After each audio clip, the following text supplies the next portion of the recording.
Today in Granny's kitchen we're going to make tattie scones. Now they're very, very easy, very few ingredients. It's got 1 pound of potatoes, which I have boiled actually in my steamer because they really need to be nice and dry and not waterlogged. And you need 2 ounces of butter. A nice soft Lurpak is probably the best. You need quite a lot of salt and pepper. For every pound of cooked boiled potatoes, you need 4 ounces of self-raising flour and the 2 ounces of butter. Okay, so I'm going to mix the potatoes together. I'm just going to mash them first of all. Add the self-raising flour to this mixture, and as I'm mixing this, I'll add a little of the beaten egg. This is a very, very stiff dough before I flatten it out onto a floured board and cook on the griddle. Okay, add more egg.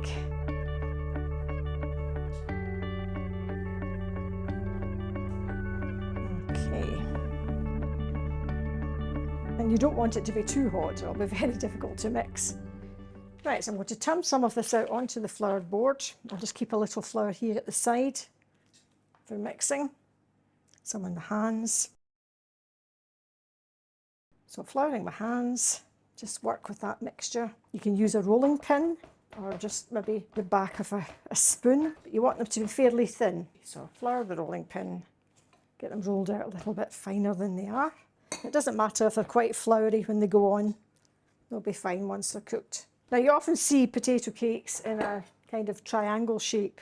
So just using a pot lid, you can just cut out the shape that you want and then cut it into 4, and they're ready to go on your griddle. So maybe about 3 or 4 minutes each side, then turn them once and then just place them into a piece of kitchen roll for cooling. Once they've been cooking for about 3 minutes, you can check how well they're doing and just flip them over. And as you can see, they do look like potato scones. And while they're baking on the other side, you can be rolling out the rest of your mixture again to repeat the process, make another 4. You should get about 12 potato scones out of the mixture and ready to serve with a nice Scottish cooked breakfast.